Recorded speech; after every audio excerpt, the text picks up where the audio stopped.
Cette chronique culinaire vous est présentée par Cuisinez-vous. Trouvailles cuisine, inspiration, conseils et réponses à toutes vos questions. Cuisinez-vous, 709 rue Saint-Thomas, Joliette. Certainement notre chef, Yohan Duroy, qui nous attend au bout du fil. Bon matin, Yohan. Bon matin, Sylvain, tu vas bien? Très, très bien. Tu continues à nous sucrer le bec, toi.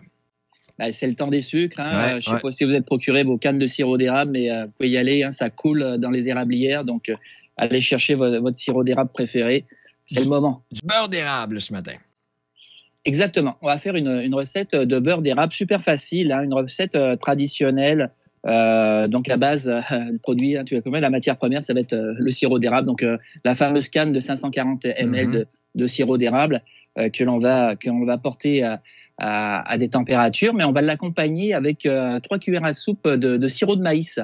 Le sirop de maïs, il va permettre au beurre d'érable de ne pas cristalliser.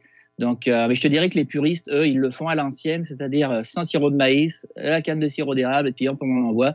Mais si tu veux être plus prudent et puis avoir une texture pas granuleuse et pas cristalline, tu vas avec le sirop de maïs que tu vas rajouter avec ta canne de sirop d'érable. Et puis, tu vas porter à ébullition le sirop d'érable et le sirop de maïs à feu moyen, une 12 à 15 minutes, je te dirais, jusqu'à ce que la température de ton thermomètre à bonbons atteigne 230 Fahrenheit, à peu près 111 degrés Celsius. Donc ça va être la température que tu vas cibler, ton plateau que tu vas vouloir atteindre. Puis pendant que ça va chauffer tranquillement, tu vas tout simplement préparer un bac d'eau froide, pour qui va permettre de stopper la cuisson du sirop d'érable. Donc tu prépares un beau bac d'eau glacée où tu vas pouvoir mettre la casserole remplie de sirop qui est en train de chauffer pour vraiment stopper la température. Donc, une fois que ça atteint cette température, ce palier de 230-232 degrés Fahrenheit, donc 111 degrés Celsius, tu vas justement retirer ta casserole remplie de ton sirop d'érable du feu et plonger vraiment dans ce bain-marie d'eau froide pour stopper la température. Puis tu vas attendre jusqu'à ce que la température baisse et atteigne le 70 degrés Fahrenheit, à peu près 20 degrés Celsius. Donc, tu veux vraiment que ta température se descende. Puis ça va durer, c'est variable, 5, 10, 15 minutes peut-être avant d'atteindre cette température selon la quantité du bac d'eau froide. Et puis, bien sûr, tu fais cette étape sans bouger, sans remuer, que ce soit la cuisson et l'arrêt de température. Et puis, une fois que tu as atteint cette température de 70 degrés Fahrenheit, tu vas retirer ta casserole, la poser sur un linge. Et puis, avec ton batteur électrique, tu vas fouetter ton sirop, ton mélange de sirop 3-4 minutes, vraiment avec ton fouet. Tu veux que la texture, elle soit crémeuse, puis tu vas voir que de toute façon, ça va changer de couleur, ça va pâlir. Donc, tu vas fouetter avec ton fouet. Je te dirais vraiment 3-4 minutes. Ça peut être un peu plus long selon la réaction, mais tu veux vraiment avoir cette texture beurrée, cette texture crémeuse. Puis après, il suffit juste de répartir dans différents contenants et puis refroidir, je te dirais, un bon 2 heures minimum avant l'utilisation.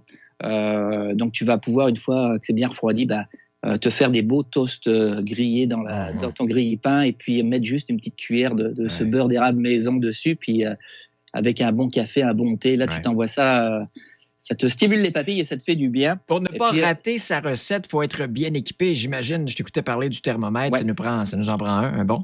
Oui, un bon thermomètre à bonbons. Mais je te dirais, un thermomètre à la maison, c'est essentiel quand on veut faire certaines cuissons puis qu'on ne veut pas les rater. C'est un bel outil qui va t'accompagner. Moi, j'en ai plusieurs. Là, j'ai mon thermomètre à bonbons ici, mon thermomètre à viande.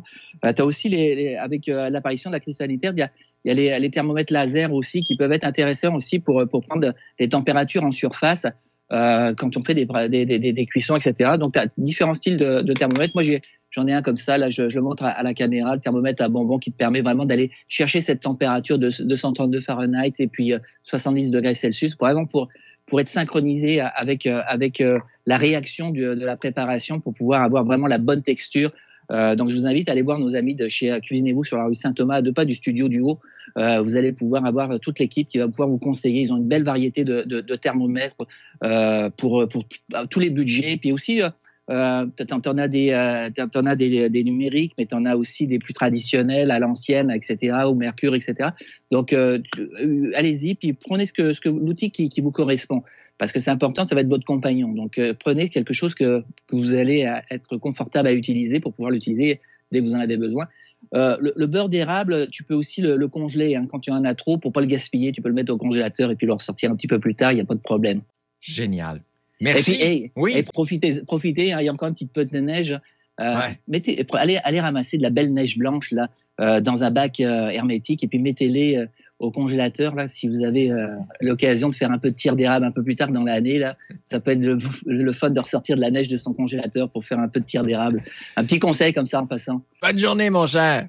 À la semaine prochaine. Salut, bye bye. Cette chronique culinaire vous a été présentée par Cuisinez-vous, une magnifique et grande boutique vous offrant plus de 15 000 produits avec toujours le meilleur rapport qualité-prix. Cuisinez-vous à Joliette au 709 rue Saint-Thomas.